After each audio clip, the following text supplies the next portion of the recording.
Сайн байцгаана уу? Ойгон тавсаа. Өнөөдөр манай амьд дээр хаалганд орохын өмнө шинжилгээгээ өгөөд одоо бүгдэж байна.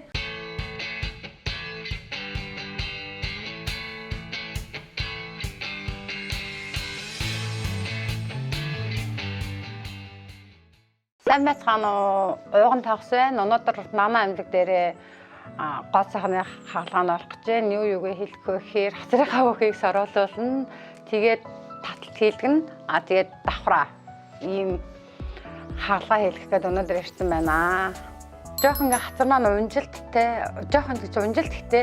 Тэгээд энэндээ амар сэтгэл бас амар онцгүй яваад нэг 3 жил хэрэг болсон.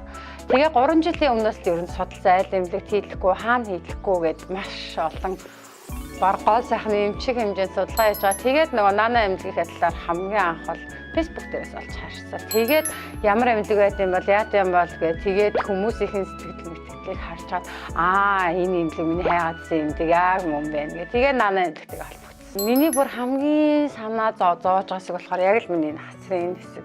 Энэ хэсэг чинь болохоор одоо гэдэг бүр намайг арай л амар хөгшин харагдуулаа. Тэгээд нүрээ будаад ингээд амар гоё болж байгаа ч гэсэн энэ хэсэг нөгөө ингээд байнгын байж байгаа штэ. Айгүй хэцээс надад унтаж монтохоор ийшээ ингээд нөгөө нэг юу үсэх гээд одоо юу гэдүүлээ өвчлөө үсэх гээд энэнгээр давхар. Тэгэхээр энийг бол яаралтай л яахгүй болохгүй мэн гэд. Миний бүр хамгийн санаа зовж байгаа энэ хэсэг.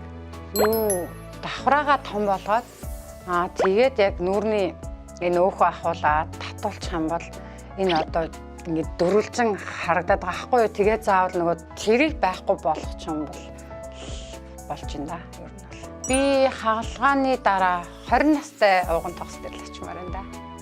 Яг хүсэж байгаа юм байна.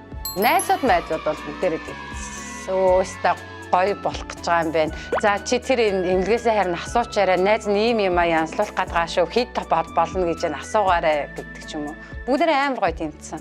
За одоо хэдүүлээ эмчээсээ зөвлөгөө авахаар явцгаая. Жохон байж авалцъя.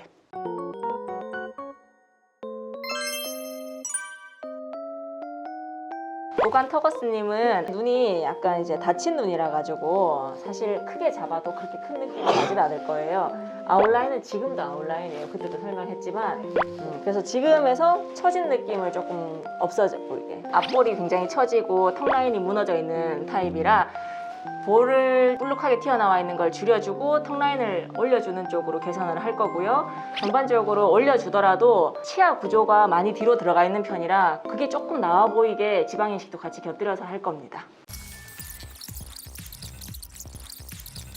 Эмчээсээ зөвлөгөө авсан ерөнхийдөө эмчтэй урдныг уулзсан байсан болохоор иймэрхүү юм хийхтэмэн гэмээс өнөөдөр бол бүр илүү нөгөөний асууя гэснээр бас нэмж асуугаад нэмэлт мэдээлэл аягүй сайн авч болж байна.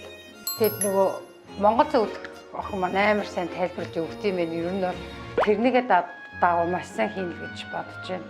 Ойлгох юм байгаа, ойлгохгүй юм байгаа. Тэгэхээр ч ингээд монголоор бичээд яг энэ юмыг яг ингээд мөрдөөрэй гэдэг ихэр ч бас аягүй зүгээр байд юм байна. Эмчтэй болон нана эмнэлэгт ажиллаж байгаа монгол охтуудаа ажилтнуудад та үнэхээр баярлалаа. Эмчтэй хандаад намайг амар хөөрхөн болгож өгөөрэй. За одоо хаалгандаа орлоо. Хөөрхөн болоод утгагүй болзъя.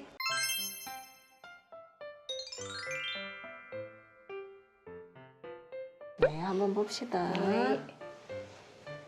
많이 당겨지고 턱선하고 이런 데도 많이 살아낸 것 같아요, 그죠? 일단 눈이 좋네요, 눈이.